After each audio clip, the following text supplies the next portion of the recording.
So, do you want to introduce the stream, sis? Yeah, give me a second. Okay, there we go. I have muted my own mic so that it's not all weird. Hello, we are Esports Unlocked. Welcome back to the third episode. Um, yeah, episode, that's the right word. Today we are joined by social producer Nicole. I don't know if you work for a specific team or if you kind of do several. But So yeah. it's a bit of a confusing situation. It always sounds like. So I work at an agency called OS Studios, Yeah. and we take on a lot of clients in sports and gaming. And right when I came on back in 2019, it's almost going to be 2 years in like another month or so. The Justice was right then taking us on. Like we just got them as a client, and they threw me on from there as their social producer, and I've been working with them since then. And I have some other clients that I work with here and now, but Justice has been like my Yeah. main client for the past 2 years. Nice. So Okay, oh. so our first question that we usually ask every person we have on is how did you personally get into esports? I know a lot of colleges nowadays have really great opportunities with uh, esports teams, collegiate esports teams, which I think is a great resource for anyone wanting to really get involved, but not completely revealing my age. I'm a bit of a grandma.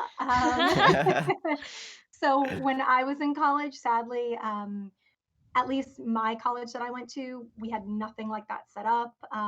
There was like a club on campus that liked gaming, but like back then, even I had a crummy old like Dell laptop, and I would do like Left 4 Dead 2 with my friends through that, and that's like all it could handle before it would like crash. But I've always loved gaming growing up, and my major in college was journalism with a concentration in broadcast journalism. And my main goal going into that was I always liked to just tell stories. And I wanted to just help tell other people's stories as a career. And I got involved in my journey to esports was like so far from, I guess, how typically someone would work towards it. At the time, like after graduating, the only kind of options I felt myself that I could go into was okay, I had the experience of news, digital storytelling. I knew how to use cameras. So I'm like, okay, that was my kind of one outlet that I could get to. But in reality, at the time, I got into book publishing instead. Oh, nice. And I had just started seeing around that time, like gaming becoming besides just like publishers like EA, Blizzard, jobs in that scene, esports was just kind of getting pushed more into the spotlight. And at the time, there weren't that many women in that scene, and it was just a lot in my head that I'm like, oh, that would be cool, like one day. But I never really like thought that could be an option at the time. So I went from a publishing job to taking a risk doing a job in digital media. I started off as an intern, which they really liked me, luckily, and that became a full time job. And from there, in digital media, is where I got to do a lot of learn a lot of the skills or develop more, I should say, of running a brand's social media account. Which is very different than how I think some people would handle their personal account. So I got to really develop skills that scheduling posts, looking into paid social, looking into the analytic side of things, as well as my role still primarily there was producer, an associate producer I was. So I would help shoot videos that we put out. I would pitch ideas, edit them. I'd do the whole post production. We had a little tiny, teeny, tiny studio. And I worked there for a while. And again, all the while, I think right around the time that I got that job was when the Overwatch League season 1 came out. Nice. So Overwatch has always been like one of my main go-to games. I started off as a console person, again, going back to the fact that I used to have a really, really bad laptop. So gaming on a PC was never an option, but that's how some of my really good friends from college, we all stayed in touch, was through playing Overwatch. And um, after about 2 years at my job in the digital media site, sadly, a big thing that happened a few years back in the digital media space with sites like whether it be like BuzzFeed driven sites, the site Now This, a lot of those types of like quick social snappy video driven sites. A lot of them were getting bought out by bigger companies, and everyone kind of lower down the pole in terms of editors, writers, people involved in video were getting, either brought into the new management of the company or laid off. And sure enough, that's what happened with my job. But I always saw it as a blessing in disguise. I was kind of frustrated with people that I was working under, and it was a little bit stressful, kind of having to do so much for them. So I was like, you know what, I'll take this as a blessing. Maybe this is a sign. And I did freelancing for about a year, and I kept looking for jobs in digital media still. And I realized I'm like, that wasn't what made me happy. I didn't really get to, the part of storytelling that I always wanted to do, it wasn't really fulfilling, and I wasn't getting to do as much as I wanted to. And then one day, a friend pointed out, gosh, I might mispronounce it. I have it saved on my desktop because it's still a nice little reminder. It's I want to say it's a Japanese concept meaning a reason for being. It's spelled Ikigai. Ikagi, I want to say is the pronunciation. I'm I'm not so sure if I can sorry. help I you here. probably butchered it. But it's kind of like a circle graph, and it groups in like what you love with what the world needs, with what you can be paid for, and then what you're good at. And then in each of those circles, they overlap and there's subcategories, passion, mission, vocation, and profession. And then at the very innermost, it's, it's the uh, ikigai again. So sorry for the butchering. And when I was feeling kind of lost, that helped me structure my search for my next career path so much so where one day it just kind of hit me. I was like, maybe back right after I graduated college, dreaming about a job working in gaming or esports wasn't possible back then, but so much has changed. I got skills from previous jobs that, helped me really solidify like what I know how to do. And I knew how to do production and social media like down flat. And sure enough, as soon as I started looking for jobs in gaming, it was that very week. And again, not to sound like, oh, like I got so, oh, it was just a split second decision that I wanted to get into gaming. Because again, I know it's a super, super tough industry. And one of the things that I'd love to talk more about is, you know, why it's so difficult, and a matter of like, a lot of it comes with really kind of good timing and luck. And that happened to be the case for me. And I consider myself, again, very, very lucky and thankful that that happened. But that very week, I found a job with OS Studios, and they were looking for contract positions at the time. And they really wanted someone who could handle social and knew about production as well. But then also they had just been talking to the justice at the time, which I didn't know, and they wanted someone who loved and knew about Overwatch. And yeah, I consider it a very kind of like lucky blessed situation. But I mean, I just never kind of want to get out of this industry now. It's Yeah. been something again that I've just been so happy to be a part of. Yeah. So That is bit quite long. the story. No, yeah, that's really, really like interesting to hear how like all the different people have actually like gotten into esports. So what exactly does your role at the social media company entail? Like what do you do in it? Oh, so that is the thing with social. Actually, sorry, don't mind me. I'm retweeting you guys real quick. Oh, thank you. Gotta get in the social as gotta live up to what I do for my own personal pages. There we go. So, working in social media, there are so many different paths, and I think it depends on your employer of what they want you to do, whether you're a part of a team or whether you're solo. Um, so I have done content calendar management and planning. So any of the posts that, if as soon as I get the dates for like when the matches are happening, I get those planned out as far in advance. Throwback Thursday, everything that we do with like Trivia Tuesdays, Monday Motivations, when those will eventually come back. Things like that. I build out the calendars and make sure everything actually does get scheduled or posted on time or as close to time as we can.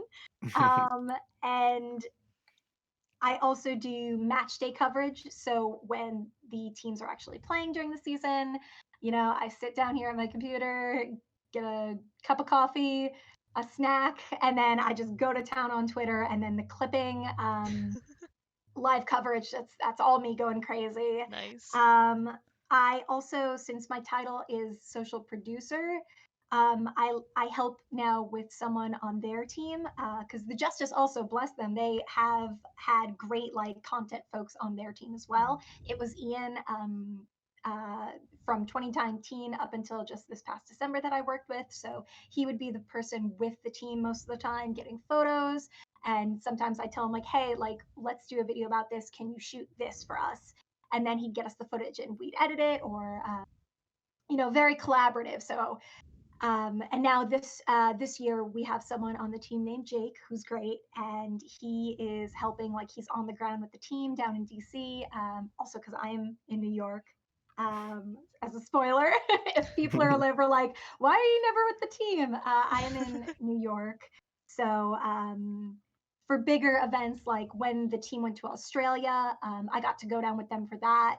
I was the person with like the GoPro everywhere, which I'm sure they were very tired of at the end of the day, making them eat weird snacks and like, we're petting kangaroos, like, look at the camera.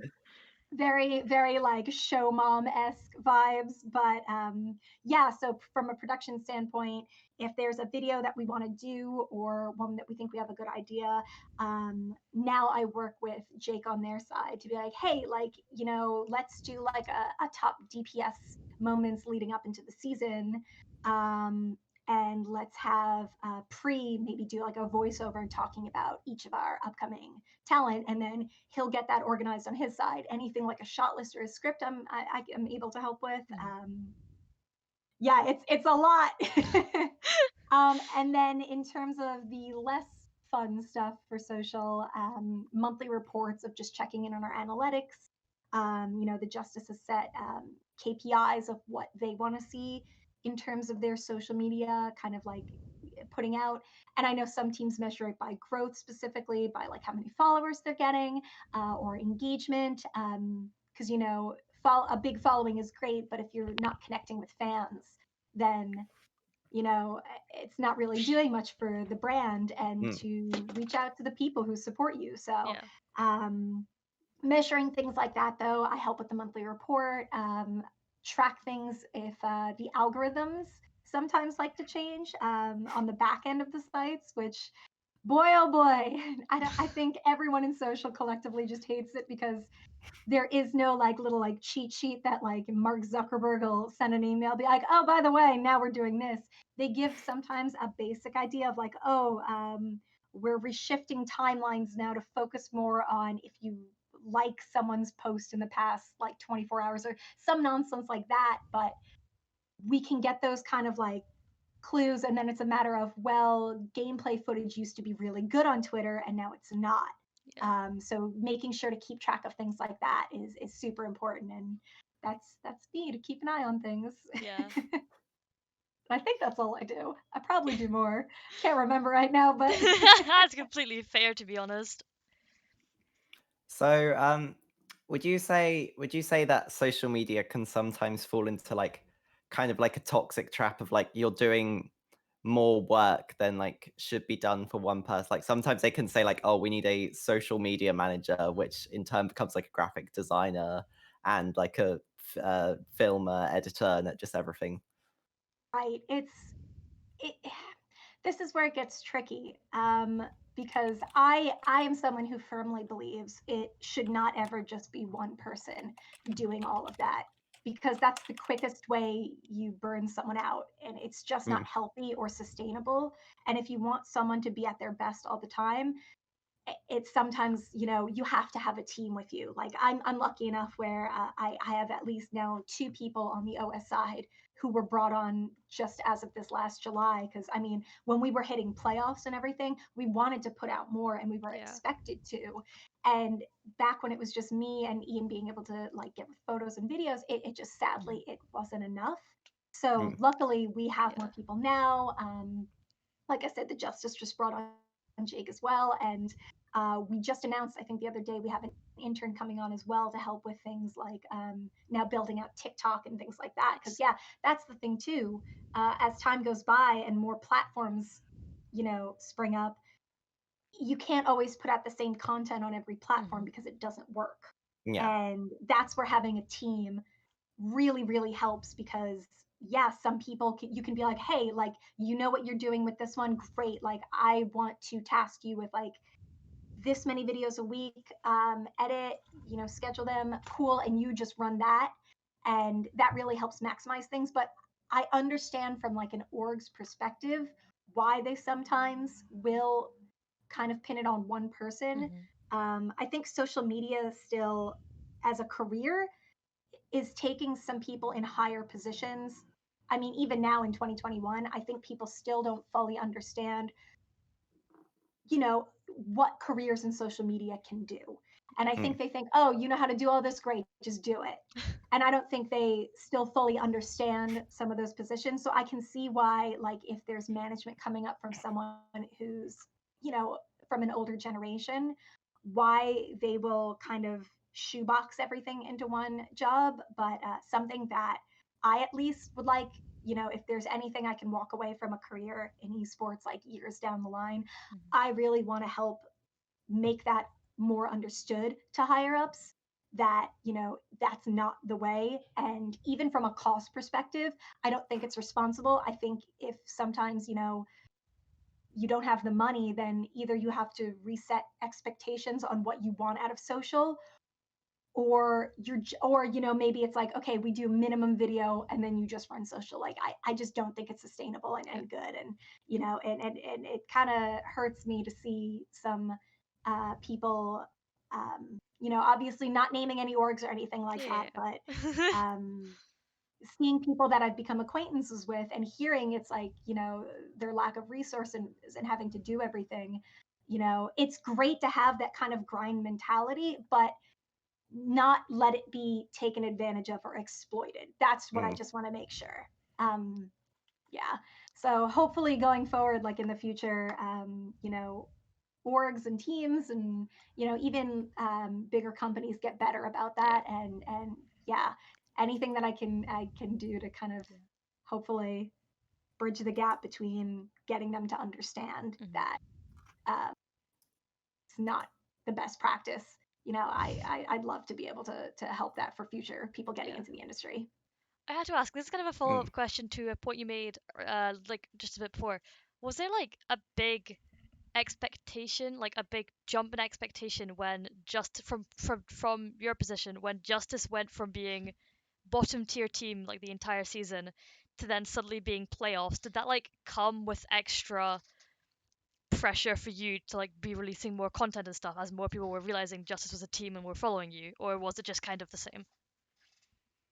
So the interesting thing about that actually is, for people, for the other like creatives or social folks working for teams that haven't had the best track record, I give extra props to them, if only because I know the feeling myself. Because with success of a team comes the followers. Yeah. It's just a, whether it be regular sports, esports, anything, it's just kind of like a driving factor that you have to let, sometimes people in higher positions aware of, like, hey, the followers will come with the success of the team as well.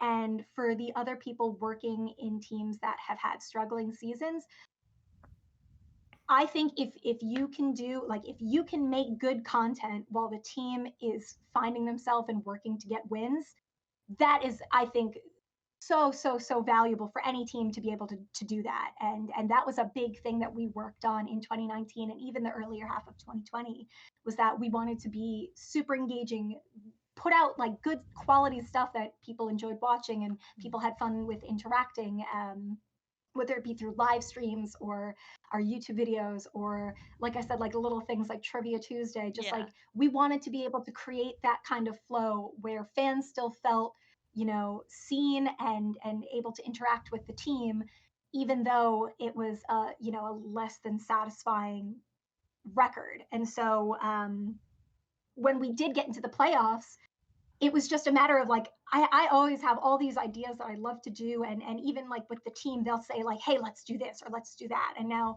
with the current extra folk who have joined on to help me, like my coworker Jack is great. He knows so much. He always has such great ideas. And it's just a matter of having the extra manpower. So we got that just around the time of playoffs.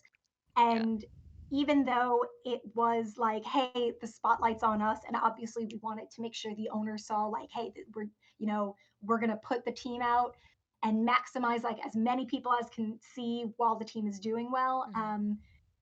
It was more of just less pressure of making sure we could do it and more just pressure of making sure we had the manpower to do it. And again, luckily it worked out. We did, and we were really happy to just like throwing things out like during the post. Like one person was on Instagram like, oh, Tuba just made a good play, cool, you click for Twitter, I'll get that, like I'll get this really good picture that we have of him up on our Instagram. Okay, cool, stories, throw that clip on there now. Like that was the nice kind of like the pressure of like, cool, we have all this good stuff that we want to get out and now we have extra people to help with it. So but again, like big shout out to again all the other social folk and producers who make it work for teams that sadly don't always have the best seasons.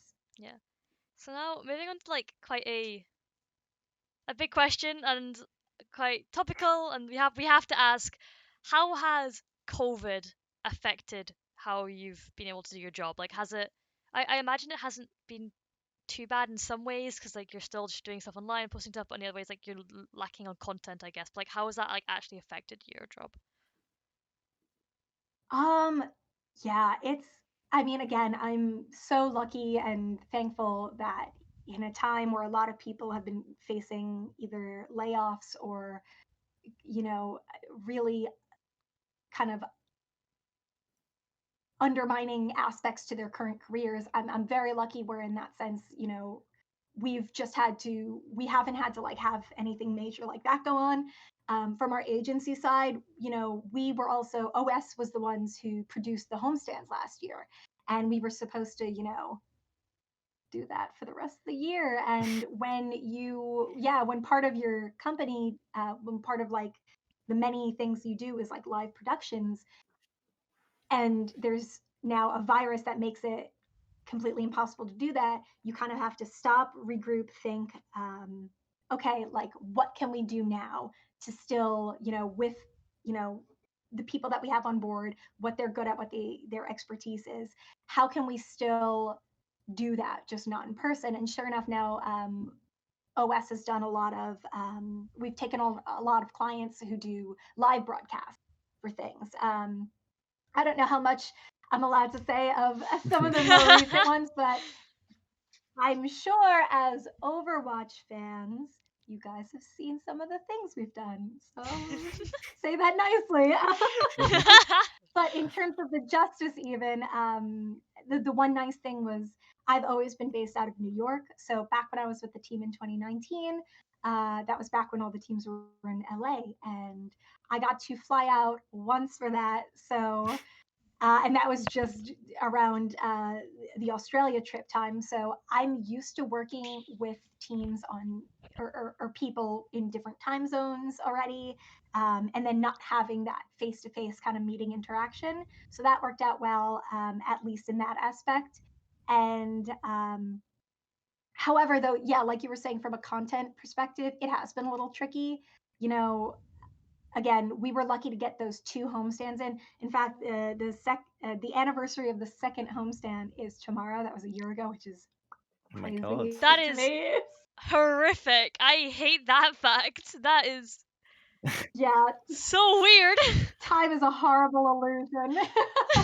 I was meant to be going to like the June homestand because that was like around my birthday. And then when the lockdown happened, I was like, boom, well, Yeah, I wanted to go down Yeah, to the not London going to that one. anymore.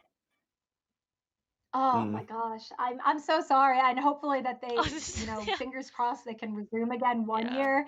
Because I mean, they were super fun, and everyone yeah, seemed to Mm. have a good time. It's just, yeah, we were lucky we squeezed that last weekend in, and then like the day after, I think, or it was the night of, I think, that Sunday night, the league, told us like, hey, we're putting out this statement, and we want all the teams to, just circulate it. Like, that's it. Like, we're not Mm. doing any more for the foreseeable future, which then turned into, Turned into forever. the rest of yeah. the season. Um, I mean, it was sad though because I was meant to finally be around the team more, which something I was looking forward to because even though we had some roster changes from 2019 to 2020, I got to go down and meet Ellie and Lulsish and Corey and Stratus in Australia, and they were on the 2020 roster early as well. So like we knew each other. It was a comfortable enough to be like, yeah, like I'm not like you guys kind of trust me now, so any ridiculous requests I do, like I'm not gonna make you guys do anything too crazy. And I was finally meant to be traveling with them for the homestands, which was something I was super excited for. And yeah, when that got canceled, it makes you have to rethink all the content plans that you already had. And just like we had to scrap an entire like my whole calendar got so ruined and it was Yeah, just like, well, now I'm not going to be with them, so I don't know where we're going out to eat anymore. We're not going to that place that we wanted to in Vancouver. And oh, down in Florida, like I can't have them take this photo like in front of this icon there. It's all these things that changed. And that's why we brought on those live streams initially. And they started off unstructured just because essentially we just wanted to be able to get the team connection to fans again because again we had all these promises with like homestand packages, meeting the team, like BTS stuff, really nice kind of like watch party driven gatherings, and now the team is losing that access to the fans and vice versa. So that was something that we just kind of like had to be like, all right, well let's do live streams. We'll switch it off from players. And then as the year developed, and between roster changes and everything, it allowed us to kind of now get a more solid grasp on this is what we can ask and expect of players yeah, while they're in the facility doing this and doing that. And yeah, we tried to just make the best out of like instead of like doing a food tour of DC, which is something that may or may not have happened. It turns into like, okay, well, let's do Uno with the players, and that one yeah. solely idea came from Aaron, I believe. So shout out to him. Speaking of Pre, actually in our Pre. chat right No one now, heard what I said. actually in Oh, chat is right he? now, Oh, he said, I'm sorry. I definitely said Pre, nothing else. quick I shout out didn't there. slip. Oh well, hi, Pre. Pre Sorry, says I he's should have been thought it. doxxed. Oh I mean, like, no.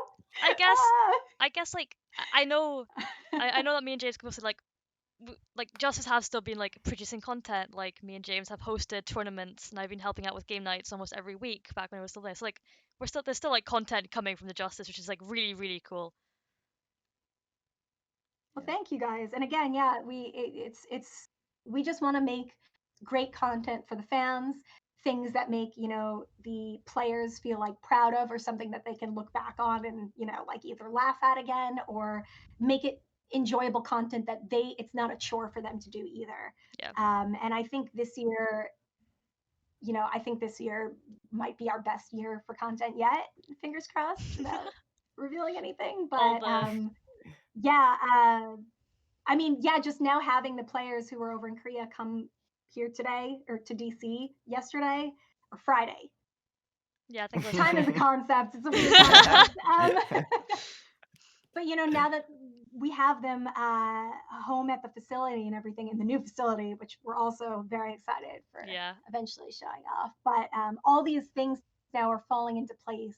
and it's going to allow us to really, again, like pedal to the metal again on the type of content that we like putting out the most for you guys. So it's exciting now. But yeah, COVID, sorry, just to circle back on all that. Yeah, Yeah. it's been difficult, I'm sure, for everyone with working Mm. around that, big obstacles.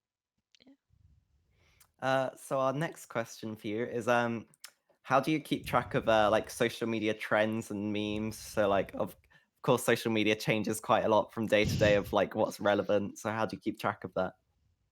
So I know it's, and I literally am the one who just before chastised, people trying to burn out employees, but I'm a self-proclaimed workaholic, and I contribute to a lot of my burnout myself. So it's just, I'm constantly on my phone. I'm constantly like looking at different sites, things, everything. And something I've more recently started doing, which has been a game changer, is now I set up my own private Discord where now when I see things, if it's a trend and everyone's like getting on it, and maybe it's like late at night or on a weekend when I'm not specifically doing coverage, I'll take it, I'll post it in my personal one, and then I'll circle back on that as soon as I can. Yeah. And if it's an idea of like, oh, put the shield on this part of the meme, or like, oh, like put this hero and this hero in it, I'll make notes for that, and then immediately, we circle back on that,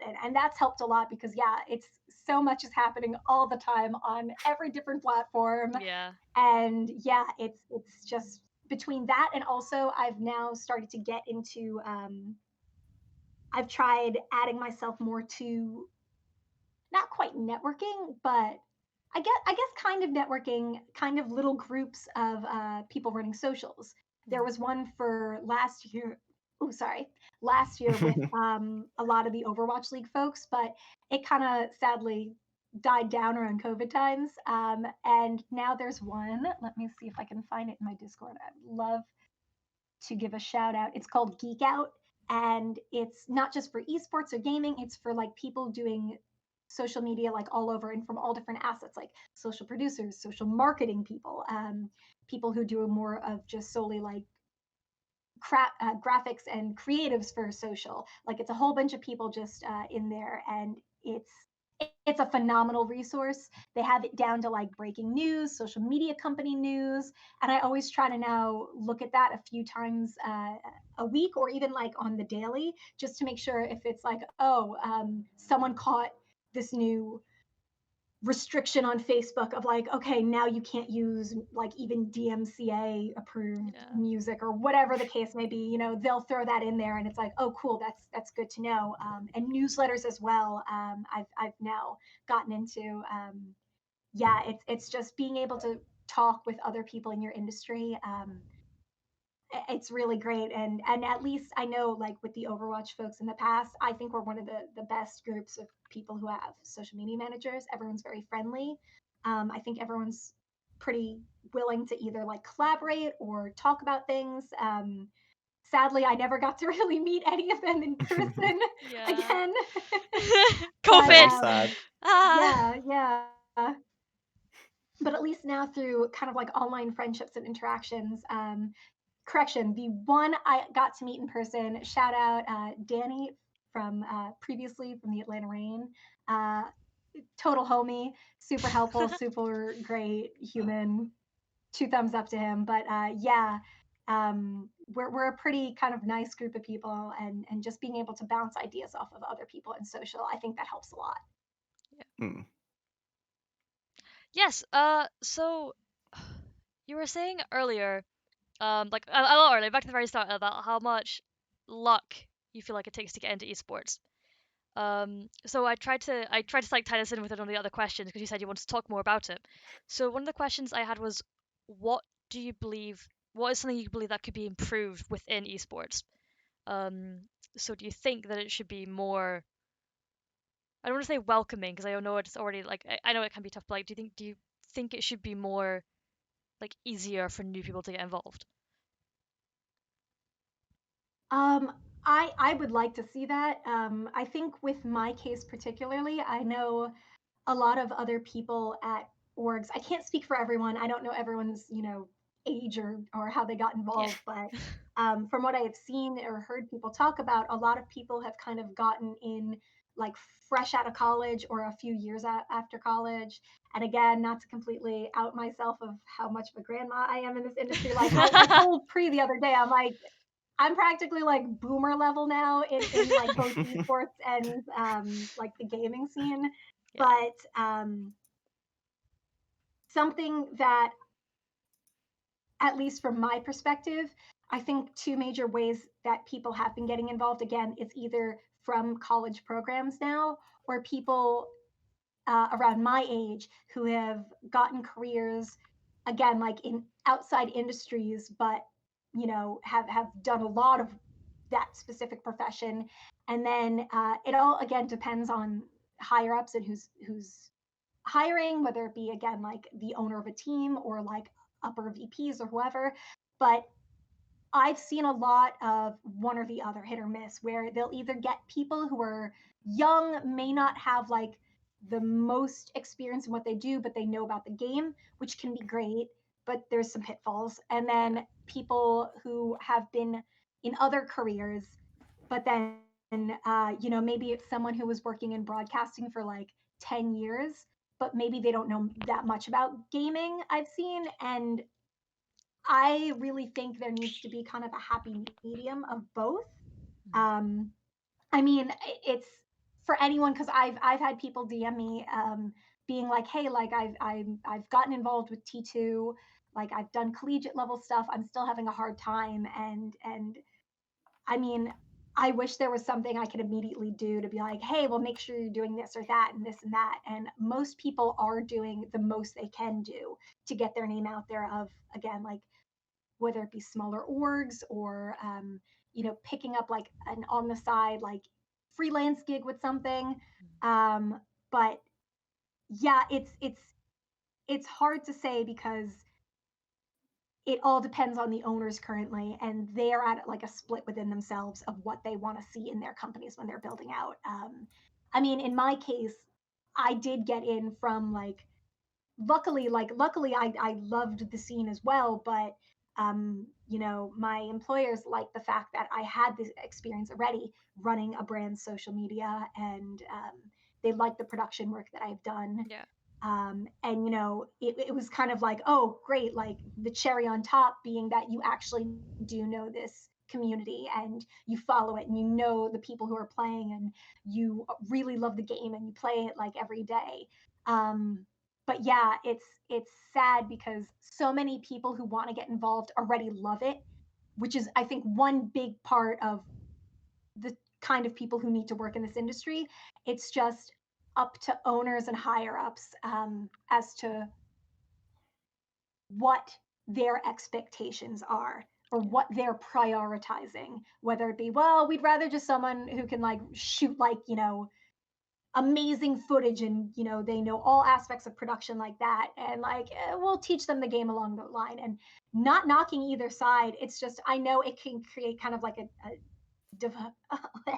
I'm choking, a divisive split amongst fans, because obviously it I can imagine it's pretty frustrating seeing someone like, if you're trying to get in the scene, you're doing everything you can, and someone gets hired just because they've had a role in like finance, doing like, I don't know, finance production, that doesn't make any sense, but like at like a bigger company, and then they get brought in and they may not know the scene. So I understand the frustration for some people with that.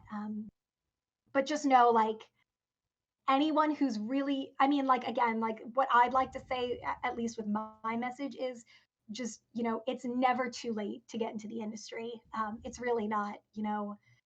If it's something that you love and you're passionate about, don't close yourself off to, maybe if upper management isn't changing and maybe they are doing majority of hires based off skill and then passion.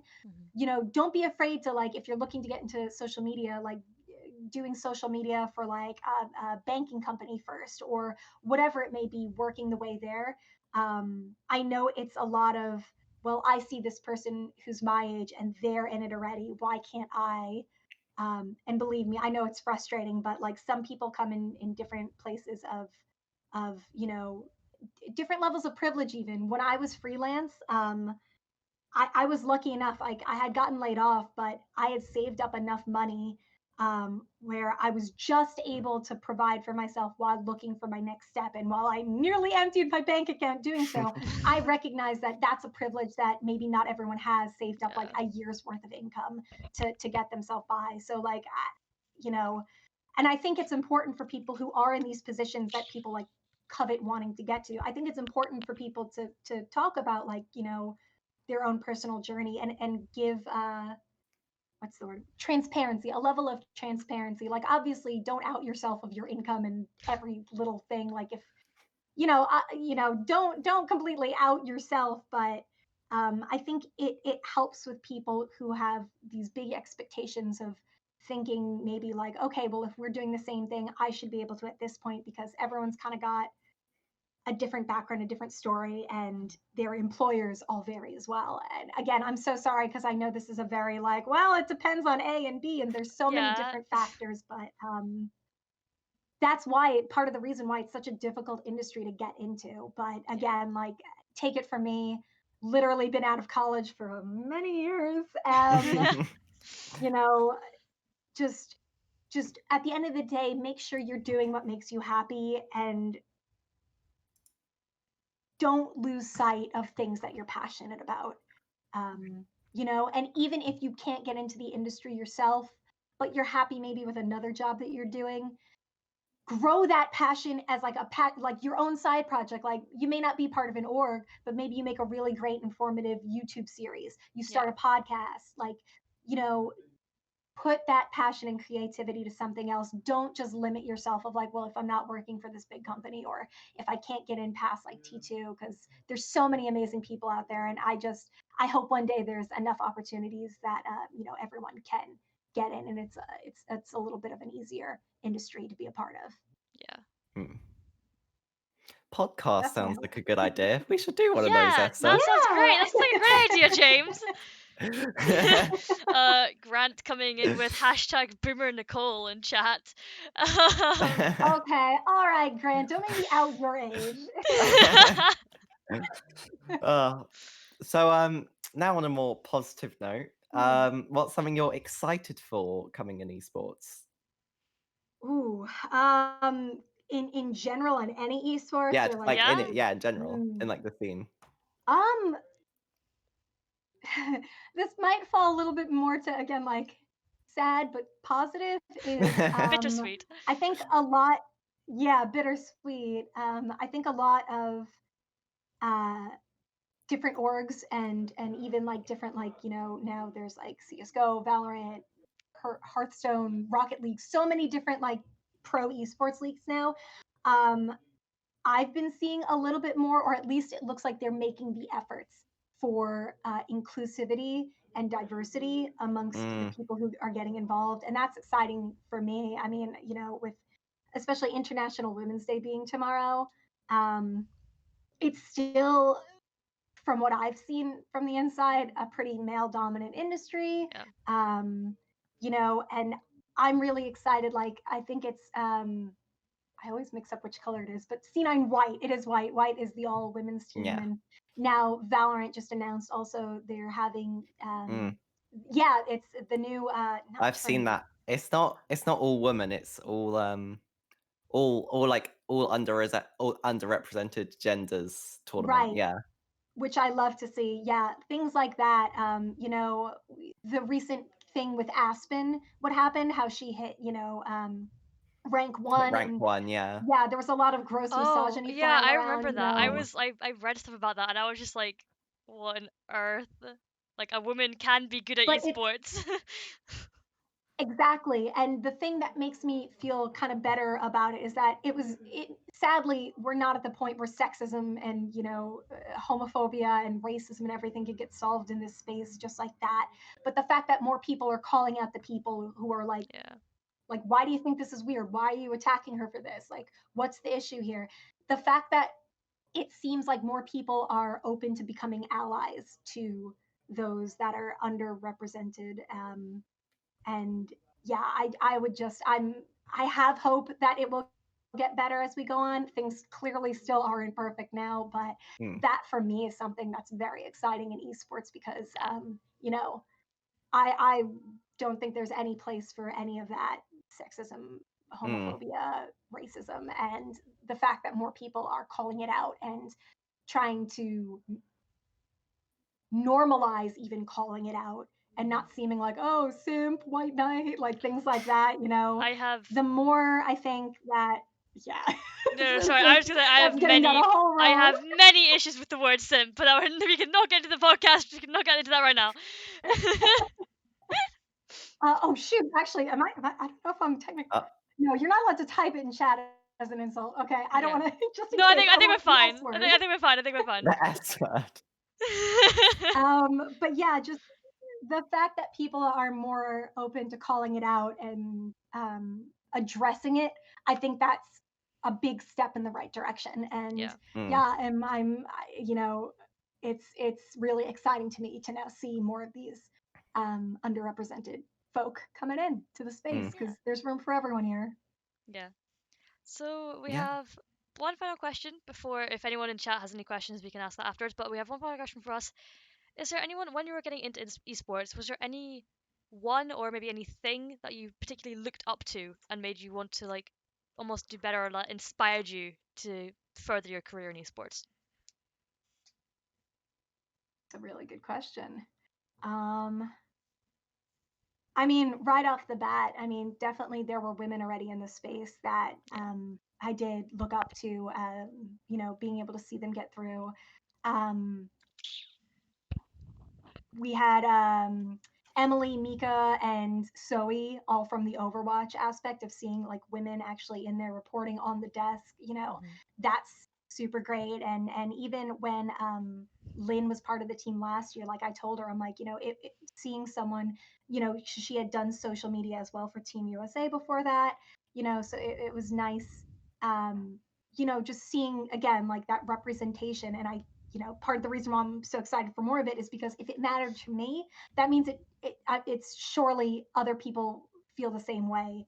Yeah. And it does make a difference. And back when I was again like stuck out of my digital media job, freelancing, I wasn't sure. Like I was unhappy. I wasn't finding what I wanted to find, and I was trying to recenter myself and figure out like, you know, what's my next step. Again, it was when I made that chart and you know, reevaluated from right out of college, Nicole, to years later, Nicole. But just seeing again, it's like, well, there are people in the industry now who are like me, and I can do it. You know, I can carry over those skills, and just seeing that there were more opportunities, you know, for women, people who are queer, anything like that. You know, it was like if I could see myself in their shoes, then why can't I shoot my shot and try to get in? So I think, yeah, I mean, there's definitely more women that I could probably go off and list. But coming to mind, at least within the Overwatch realms, like yeah, like just seeing that we had, you know, women on the desk, interviewers, hosts, it does make a difference, I think. Yeah. So are there any questions in the chat for Nicole? We'll have to wait a little bit because we're a little bit delayed, but yeah, wait a little bit to see. And I definitely agree with you that representation is such like an important thing. Because like I remember when I was little, like when I first got into Overwatch, I was probably like 14, and my voice was still like this and very high. And I'd get like I'd get comments that would like be like, "Oh, you sound like a girl," blah blah blah, in voice chat, and then like seeing stuff like Muma and just like seeing like other people who are out in the scene, that's like really good to see. I mean, like, right. Sorry, I was gonna say, like, coming from a young girl, like younger girl's perspective as well. Like, I have had attacks on multiple occasions across multiple games from just being on voice chat and having people. I've had like verbal assault thrown at me in like various different games because I'm a female. I've also had like people just pointing it out, like saying like, "Oh, you're a girl," and I'm like, "Yeah." I'm like, "Cool." And it's like it doesn't make any difference. Like Yeah, I've genuinely had people like, and I'm so but it's like it's so sorry, inspiring. no, Oh no, continue. no, no! I was just saying it's so like inspiring for me personally to be able to like see people like you mentioned Zoe. She's a huge inspiration for me. Because that's the kind of career I want to get into. Like seeing her as a female in a male dominated scene mainly is just like so inspiring for me. So the more representation is just incredible to be able to see.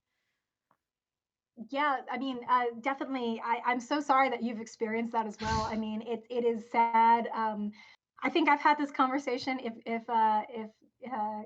Grant is still in the chat, I think I've told him because he made fun of me once because he asked like if I played ranked and I was like no.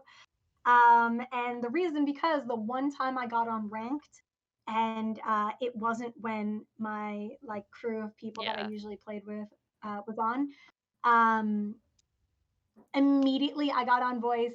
I got torn apart for being a woman, and I was like, Yeah. I don't need this. I don't need to do this. Mm. And Yeah. I just don't play ranked. So That's I'm actually forever yeah. 0 SR. Yeah, that's what maybe kind of take a small break from Overwatch recently was just the Yeah. consistency of the toxicity that I was experiencing on ranked was just not not pleasant to deal with. Like I enjoy Overwatch, but I don't enjoy being attacked. um, but yeah, Oh, and no one should have to. And even the excuse of oh just mute them, it's kind of a lazy yeah, response because it's like, Mm. well, what if I want to talk to the people who aren't, yeah, telling me to go kill myself because I'm a woman yeah, on Mm. Valorant? And even to this day, like I will if I get in a random group, like I've been doing a lot of Valorant recently, and if yeah, I get in a same. random group and my friends aren't on, I will always wait until either if I'm top fragging and it's near the end, I'll get on voice. Hmm. Because then at that point, it's like if you're insulting me and I'm doing the best on this team, you're a Yeah, sad little human, and I yeah, wish you the best. Goodbye. But yeah, if I hear like someone else with a voice that sounds like mine, hmm, I'll feel a little more emboldened to get on voice. But yeah, it's yeah, still something that it's just sad, and even the times that it's not negative, it's just gross comments. Then like, what do you look like? I've yeah. had someone ask me what my bra size was. Oh. Excuse me. I'm sorry. Is that not going to help Oh you no. Is spot it that impacting you're your looking? game not being able to know? It's disgusting. And Yeah, yeah, I'm so sorry that it's still something that people get harassed and deal with. It's, again, why I'm excited to step in the right direction yeah, Mm. for for the more people that get spotlighted in this industry. Like, hey, it's make yeah. room. Other people are coming in, and don't be gross or horrible about it. I mean, like, as I a I think yeah. hopefully. Sorry, go on, go on, go on. Oh no no No, I'm no no, no. I interrupted you. I'm sorry. See, this is the thing with video chat that I'm always like, there's like this second Yeah. delay. I was just gonna say, I hope it trickles down. That kind of behavior, like if it's not being, tolerated on the pro scene, and if you're trying to be a pro, then you have no excuse to be doing that on the regular, casual, ranked or not, no matter what game. Like it's a game. Don't be Mhm. gross about it.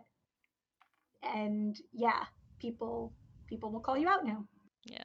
Mm. Hopefully. I was just gonna say like I imagine like as a female social producer, it's like Mm.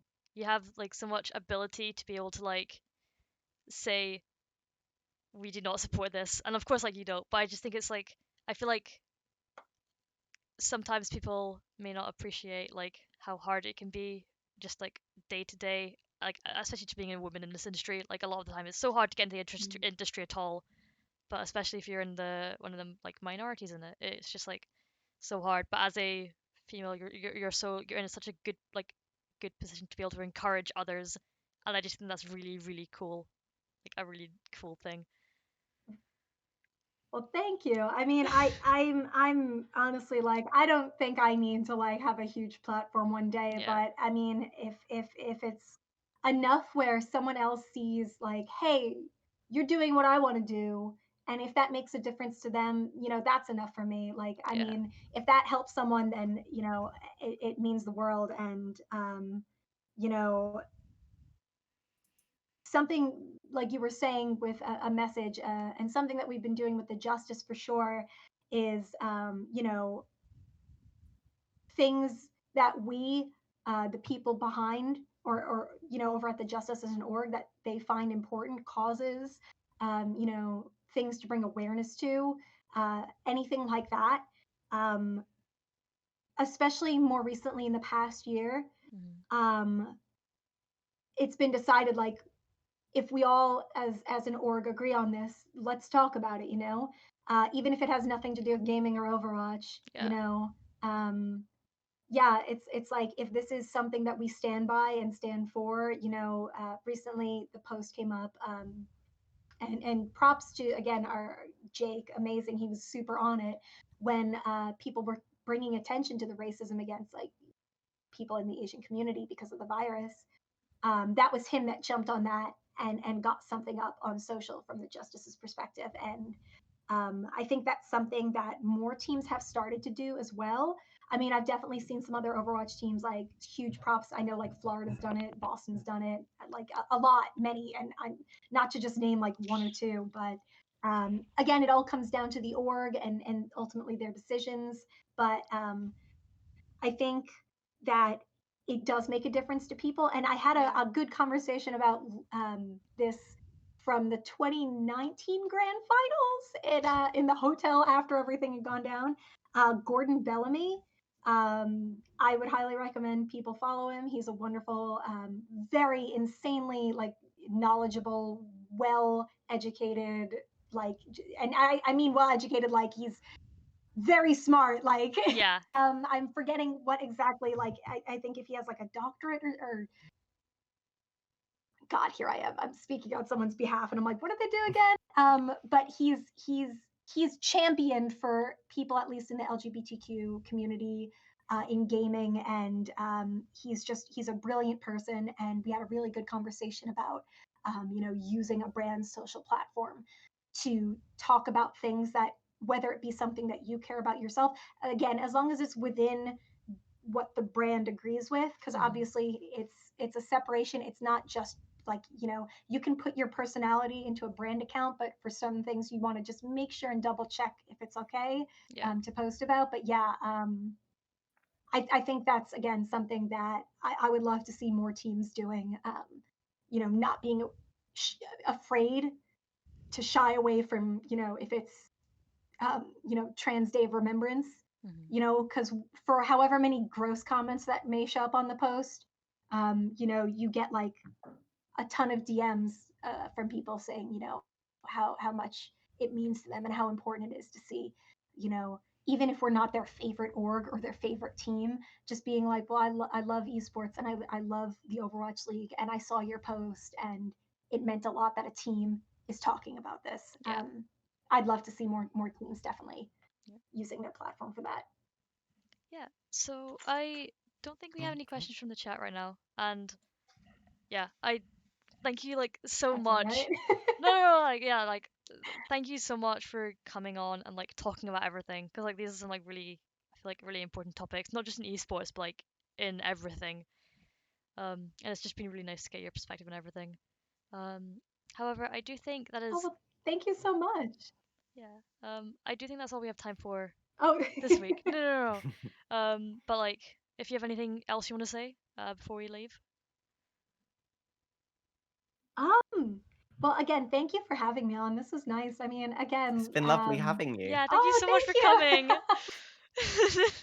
Thank you. I mean, anytime, I don't like to think like I'm the best at this or the best at that, but I definitely think any opportunity to give an inside perspective into, again, like a rather kind of sometimes closed door, difficult kind of lockdown industry, Yeah, I'm more than happy. If anyone ever has any questions, feel free to slide in my DMs on Twitter. I'm really always happy to talk to folks about things, answer questions, as long as it's like not like, who are you signing next? Like, Yeah. no, sorry. One, I don't have that knowledge, and two, I wouldn't tell you even if I did. But yeah, I'm always happy to talk to folks if they ever have any questions. While I may not be from a marketing social perspective, I come from the creative side, and even if you just want to talk about cool ideas, always happy to do so. And thank you again for having me on. This was really great. Yeah, thank you again for coming. And I think we shall end it there. Thank you so much, everyone, for coming and watching. And we shall see you next month with hopefully, well, yeah, with another person. So thank you. Bye.